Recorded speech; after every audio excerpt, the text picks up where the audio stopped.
नमस्कार मैत्रिणींनो, मी बनवते आज खानदेश स्पेशल कढी आणि फुनकी. ब्लॉग कंटिन्यू करा. दाखवल्याप्रमाणे सगळे डाळी स्वच्छ पाण्यानं धुवून घेतल्या. रात्रभर अगोदर भिजवल्या होत्या, तिला सकाळी धुतल्या. मसाला तयार करतोय तर चवीनुसार लसूण घ्यायचा, चटणी घ्यायची, हळद, जिरे, कोथिंबीर, धण्याचं कूट हे सगळं मिश्रण वाटून घ्यायचं. जिरे टाकायचं. ते वाटल्यानंतर डाळ वाटायला घ्यायची. डाळ जास्त पातळ आणि जास्त घट्टही दळायची नाही. थोडं थोडं पाणी ॲड करत राहायचं. छान प्रकारे बारीक अशी डाळ दळायची. त्यानंतर मसाला जो काढला होता तो त्यात मिक्स करायचा. बारीक चिरलेला कांदा, कोथिंबीर,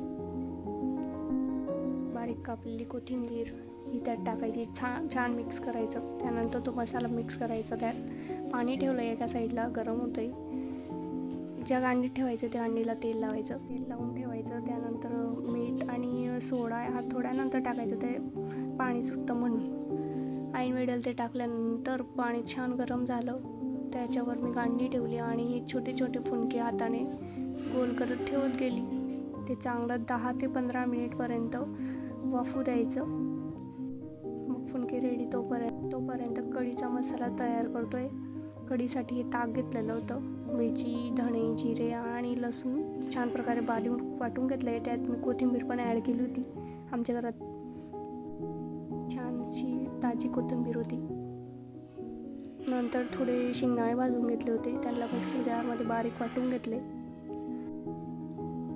आता फोडणी देतोय. जिरे, बारीक चिरलेला लसूण, कढीपत्ता आणि राईची फोडणी दिली. ते छान गरम होऊ द्यायचं. त्यात ते चटणी, मिरचीचं मिश्रण टाकायचं. थोडं बेसन पीठ भिजून ठेवलं होतं. कढी थोडी घट्ट यावी म्हणून, आणि बेसन पीठची चवही येते त्याला. लाल झालं की तो शेंगदाण्याचं कूट वरतून टाकायचं. ते पण चांगलं भाजू द्यायचं. त्यानंतर थोडं थोडं करत ताक त्यात सोडायचं. बघू शकता छान प्रकारे शिजते. नंतर सगळं ताक टाकल्यानंतर त्याला हलवत राहायचं. मंद आचेवर होऊ द्यायची कढी.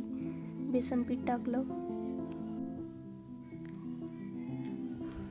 हलवत राहायचं. परत मीठ टाकायचं, हळद टाकायची. खाली तो जो गॅस चालू आहे तो कमी आचेवर राहू द्यायचा आणि कढीचा जो चमचा आहे तो हलवतच राहायचा.